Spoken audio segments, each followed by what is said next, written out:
Please stand for the prayer and pledge. Our most kind and gracious Heavenly Father, we thank you for this day and for all the many blessings you've given us. We gather to make decisions for our community. May we only use our best skills and judgment, keeping ourselves impartial and neutral as we consider the merits and pitfalls of each matter that is placed before us, and always act in accordance with what is best for our community and our fellow citizens. In Jesus' name we pray. Amen. I pledge allegiance to the flag of the United States of America and to the republic for which it stands, one nation, under God, indivisible, with liberty and justice for all. Fourth item on the agenda is the approval of the agenda. Motion to approve. Second. I have a motion by Vice Mayor Rainey, seconded by Commissioner Lucas. Any discussion? All those in favor, aye. Aye. Opposed, no. Motion carries. Item 6, citizens' comments. 5. None tonight, thank you. Item 5, no public hearings as well. Item 7, public announcements, awards, and recognitions. We do have a proclamation this evening. City of Fairview proclamation for Arbor Day. Whereas in 1872, J. Sterling Morton proposed to the Nebraska Board of Agriculture that a special day be set aside for the planting of trees, and whereas this holiday, called Arbor Day, was first observed with the planting of more than 1 million trees, and whereas Arbor Day is now observed throughout the nation and the world, and whereas Dr. Evangeline Bowie used land management techniques, including planting over 500,000 trees that transformed barren and eroded land into a park treasure gifted to the city that now includes over 700 acres of forest, lakes, and 17 miles of trails. And whereas the city of Fairview is located on the western Highland Rim and within a diverse and unique hardwood forest, and whereas the redwood tree has been designated the official city tree, and whereas the city of Fairview was designated as a Tree City, USA in 2019, and whereas trees save stormwater retention costs, clean and cool the air, save energy, attract people and industry, appeal to shoppers, increase home values, slow traffic, increase pavement life, provide health benefits, reduce crime, mitigate noise, increase office worker productivity, provide wildlife habitat, are beautiful. And whereas trees, wherever they are planted, are a source of joy and spiritual renewal. And now, therefore, be it resolved that the Board of Commissioners of Fairview, Tennessee, does hereby proclaim April the 24th, 2020 as Arbor Day in the city of Fairview, to observe annually on the last Friday in April going forward, and urges the citizens to plant trees and protect our woodlands to promote the well-being of this and future generations. Item 8, staff comments. Mr. Collins, City Manager.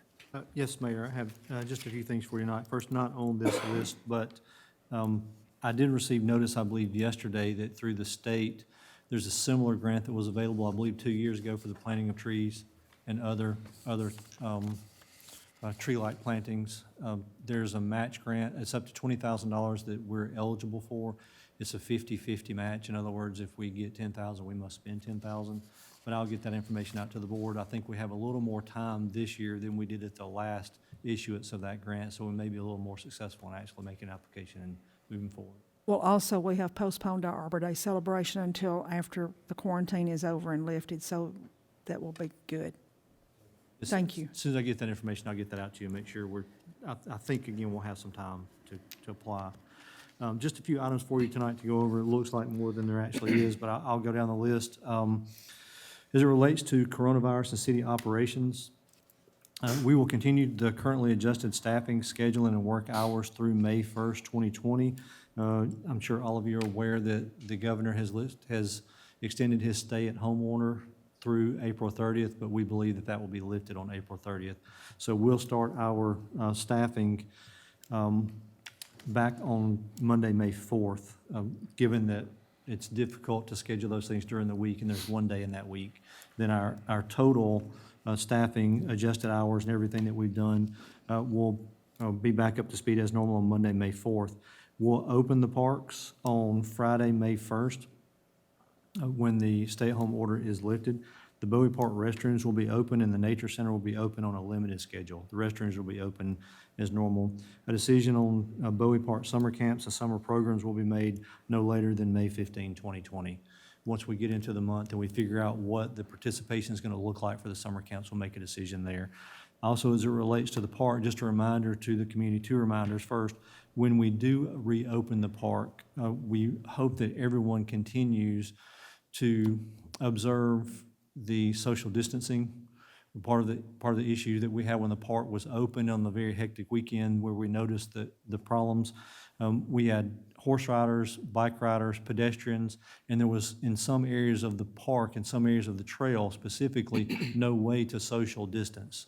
If there's a horse, if there's a biker coming through the trail and there are people hiking on the trail, then it caused some backups within the trail itself. We want to be very careful of that. So when we open up, we'll make a concerted effort to remind everyone that although the parks are open, the restrooms are open, all the trails are open, and they're open to all use, that social distancing is our number one safety concern as we go forward. And if we observe instances where that does not take place, we'll make adjustments as we go through. We want everyone to enjoy the parks, but be safe in doing so. Secondly, as a reminder to the parks are closed. They're closed for the safety and health of our community. We have observed at least two members of the community who have attempted to make alternate access into the park. We've issued warnings for that. We've done that over the last 2 weeks.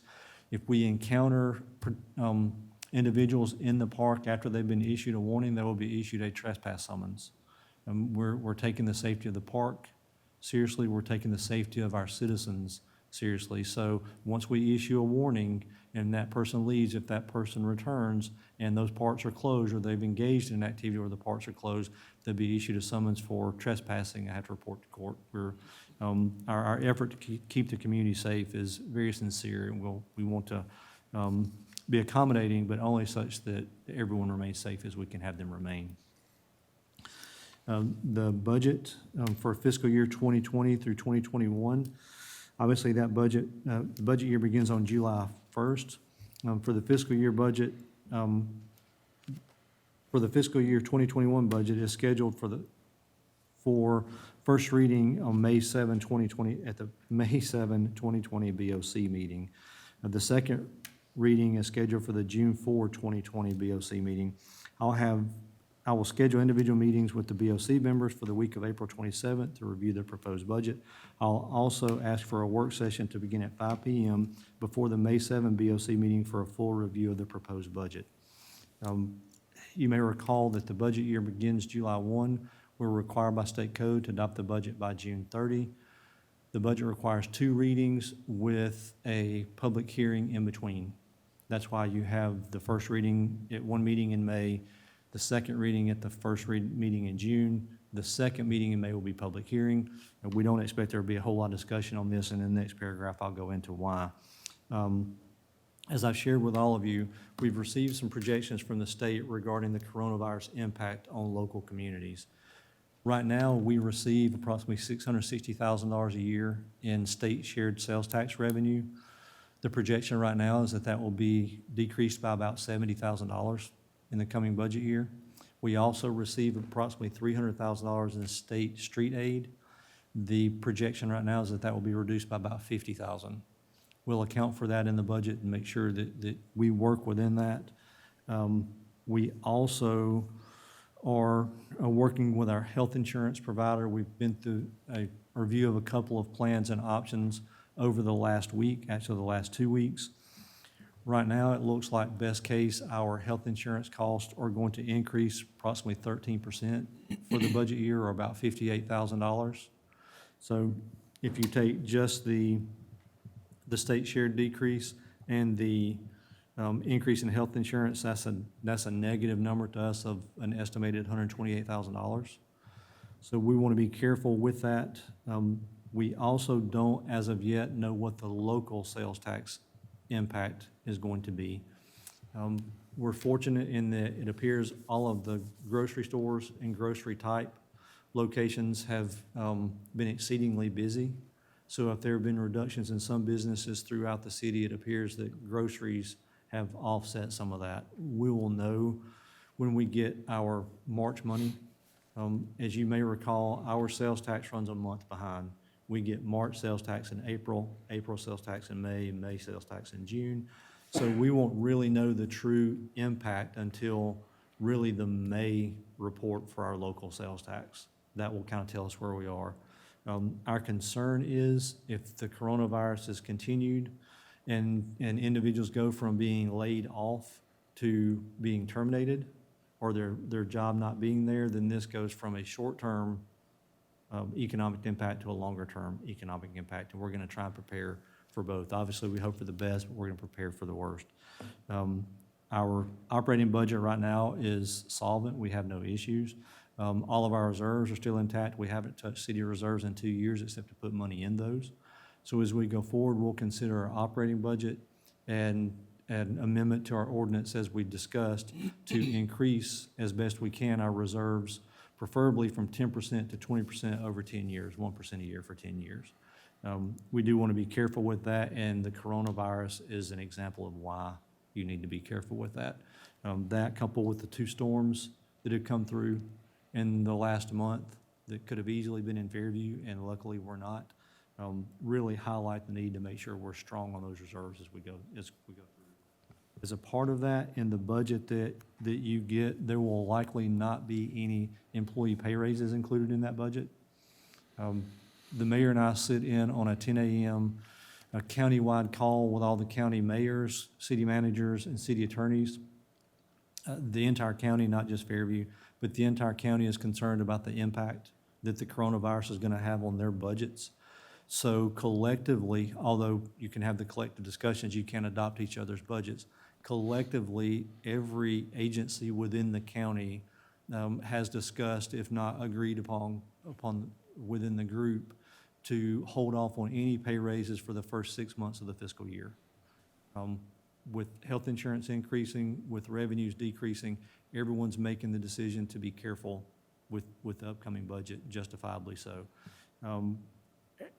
I think I share everyone's disappointment that if you look at city staff, particularly our police and fire and public works and everyone who's continued to work and answer the calls and provide the services without complaint, with eagerness, in fact, the idea that you would discuss not including pay raises is a bit of discomfort. But I would rather be uncomfortable for the short term than smart for the long term, and I think ultimately our employees would appreciate that. I think if we do it in a way where they know our effort is to safeguard their employment long term in lieu of a short-term raise, is smart on our part, and we want to protect them as best we can. So I can't thank them enough for all their service, but we also have to be careful that we make sure we're able to provide for them for the long term and the community who they serve. Item C, under the report, the governor's local support grant. In this year's budget, the state budget, there was a sum of $200 million to be distributed to the local governments, $100 million to the counties and $100 million to the cities. It's listed as a grant. It's the governor's local support grant. As I state on this document, the city of Fairview is stated to receive $228,594. When I say receive, the cities are allocated for those dollars. You have to apply for these dollars, provide the specific use, and there's a list of specific uses for those dollars. The application is available on April 30th.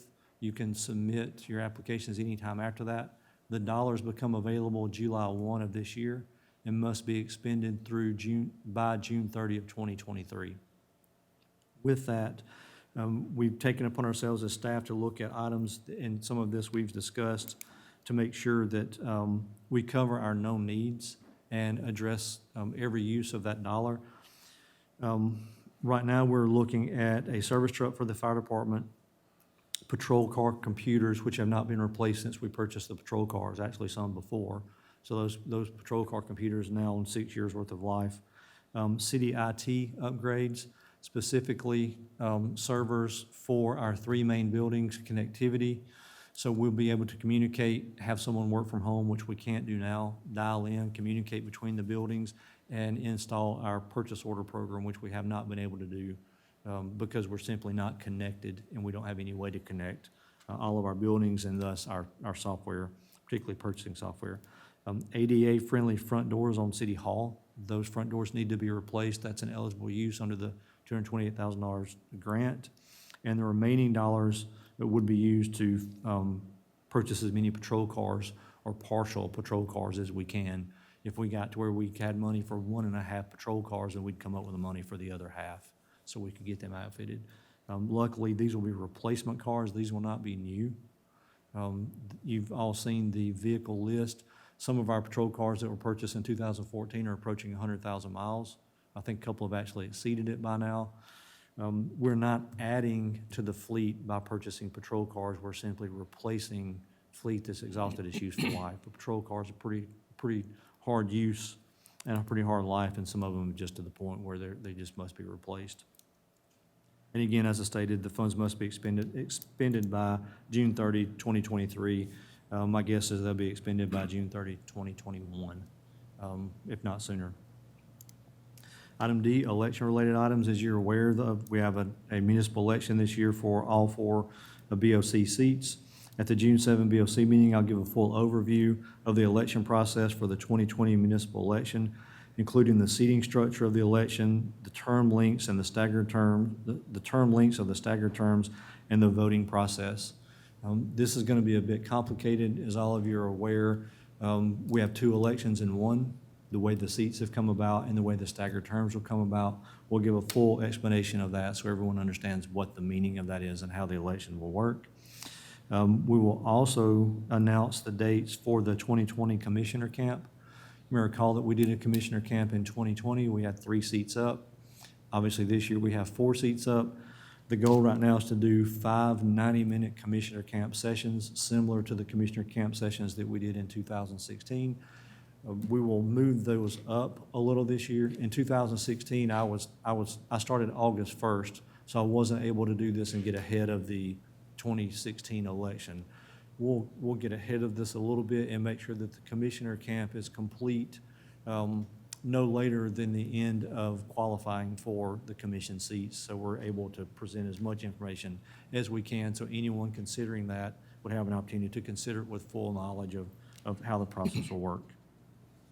And lastly, the July 3rd event is currently scheduled to take place.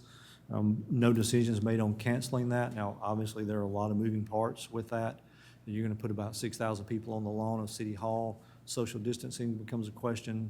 Service of that becomes an issue, how we protect all of the community.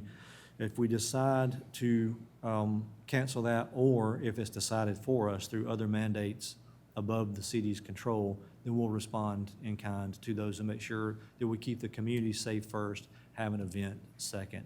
If it turns out that we need to cancel the event, we will cancel the event with alternate dates so that we can provide some idea of how we would provide that event going forward. So I'd be glad to answer any questions on those. I know that's a lot of information, but we have a lot going on and we haven't met in a while, so just kind of give you an update of where we are. Mr. Collins, a couple questions. I know we had spoken about buying a service truck for the fire department anyway. Yes, sir. And that was before we knew, I think before we knew about these funds. Correct. So we had that kind of budgeted in. So if we're able to use these funds, that will help with that shortfall in money going forward, hopefully. That 50 or 70,000 that we're going to be short from sales tax. Will that be able to help offset some of that by using this grant money instead? No, sir. This grant money cannot be used for operations. Oh, I understand, but So- instead of pulling out of operations to purchase that truck, we can use that grant. Sure, you could supplant those dollars. if That's you what I'm needed saying, to so do that will help Yes, with that. correct. And by that, we've ordered that truck. Those trucks take about 4 months to get in, maybe longer because Ford plants, General Motors, all those plants shut down. We don't know when they'll crank back up. Specific to that vehicle, the fire chief will drive that vehicle. His vehicle is already stalled on him twice. We've had to send somebody to jump him off to his house. It's 10 years old, has 110,000 miles on it. So we'll have to replace it regardless. It just happens to be we got some dollars to help us out. I don't remember what the cost on that is. Do you remember roughly? The cost on that truck is right at $40,000. Okay, so Um, if we're able to use this grant money instead of what we were gonna use out of our normal budget, that kind of helps change that $70,000 shortfall to maybe more like 30,000? We hope, yes, sir. Okay. So it won't matter that we've ordered it before the grant It does not matter. was announced? Okay. Correct. Well, that's helpful then. Yes, sir. Any other questions for Mr. Collins? Thank you, sir. Yes, sir. Item 9, consent agenda. Motion to approve. Second. Motion by Commissioner Lucas, second by Commissioner Burks. Is there any discussion? Hearing none, all those in favor? Aye. Any opposed? Motion carries. Item 10, old business, we have none. Item 11, new business. A, off-premise beer permit for Mohammedi 03 Incorporated, 2209 Fairview Boulevard, new owner.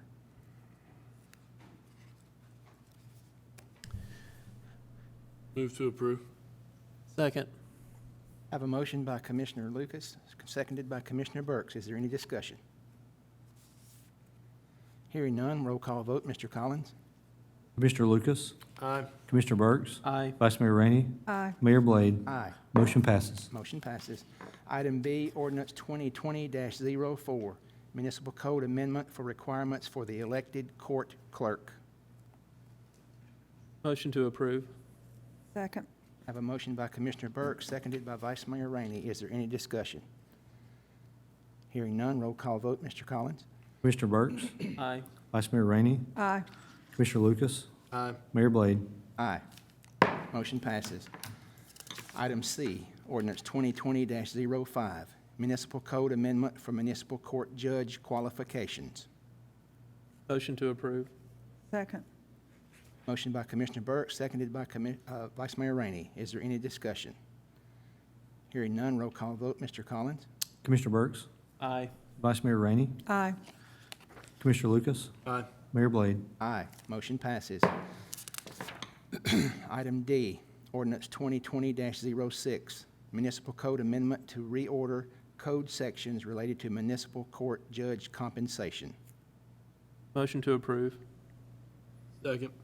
Motion by Commissioner Burke, seconded by Commissioner Lucas. Is there any discussion?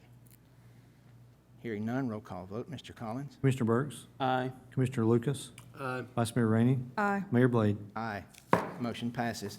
Item E, ordinance 2020-07, municipal code amendment to establish an individual code section for court records. Motion to approve. Second. Motion by Vice Mayor Rainey, seconded by Commissioner Burks. Any discussion? Hearing none, roll call vote. Mr. Collins? Vice Mayor Rainey, Aye. Commissioner Burks, Aye. Commissioner Lucas, Aye. Mayor Blade. Aye. Motion passes. Item F, ordinance 2020-08, municipal code amendment to establish an individual code section for court dockets. To approve. Second.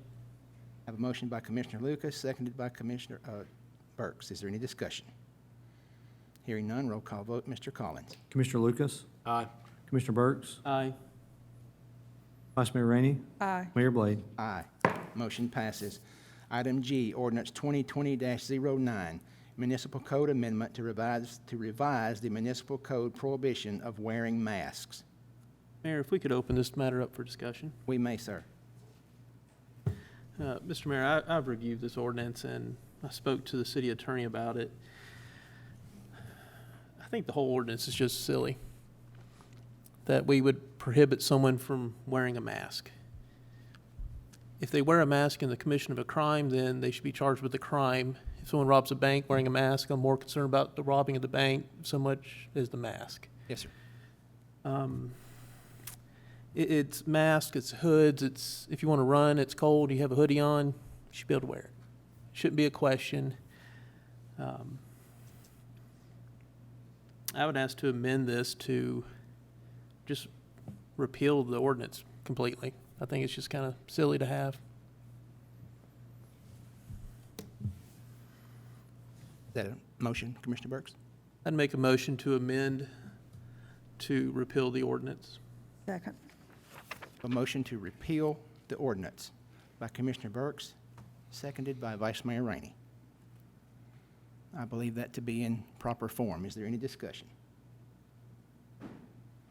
Hearing none. Just to make, for my record, so when I do this, so the motion is to revise municipal code by repealing Title 11, Chapter 8, Section 11805. Correct. Yes, sir. Any discussion? Roll call vote, Mr. Collins. Commissioner Burks, Aye. Vice Mayor Rainey, Aye. Commissioner Lucas, Aye. Mayor Blaine. Aye. Motion passes. Item 12, communications from mayor and commissioners. Commissioner Burks. I just want to start by saying thank you to all of our first responders who have continued to work during all this mess that's been going on, as well as our frontline workers, everyone who's essential, which is, I know a lot of us, but especially those who work in our grocery stores who've been not only going out there and dealing with the public on a daily basis to make sure they can get what they need, but also dealing with the public who's not always in the best moods, unfortunately. I know staying home with our kids, those that have kids, has been trying for some of us. It's actually been pretty nice, but trying at times. But I really want to thank those people because they have put themselves in harm's way to make sure that we're able to stay home and be with our families. So, and that's a sacrifice on their part, so I really do appreciate that. Additionally, I do want to point out the reason we have worked hard to get a reserve fund in place is in case something happens. And something did happen. Nobody thought we'd have a pandemic, but we did. And thankfully, we planned ahead and we put that money aside and we have it if we need it. That's one of our number one goals, is to make sure the city is properly cared for, that we have the ability to go forward and take care of the services that we have to provide for our citizens. So, Mr. Collins, I really want to thank you for making sure we're able to do that. And the idea of expanding that is even more important because I believe now that we've had a pandemic, we're going to see more of this in the future. I think the government will be more likely to pull that trigger early, and we may suffer this again in the future, unfortunately. So, thank you. Thank you, Commissioner Burks. Commissioner Lucas. Nothing tonight, Mayor, thank you. Thank you, sir. Vice Mayor Rainey. Well, I think it's wonderful. I think that at my older age, getting to see everyone slow down, spend time with their families, and I know that the teachers are somewhere thinking, thank goodness now all these parents know exactly how their kids are. So I'm sure there's some joy there. But it's good to be in Fairview where people are taking care of each other and paying attention to what's safe and taking care of their neighbors and checking on people. So that's still the blessings of living in a small town where people know each other. So thank you all for doing that. Thank you, ma'am. I also echo Commissioner Burks and Vice Mayor Rainey. I have never been more proud to serve the city of Fairview and to represent you as mayor. When Mr. Collins and I are on these calls with the county folks, it is so refreshing to be able to say that Fairview is helping each other and status quo. No arguments. I'm deeply touched by the love that I have seen among our city, and I thank all of you for making that happen. At this time, I'll entertain a motion to adjourn. Motion to adjourn. So moved.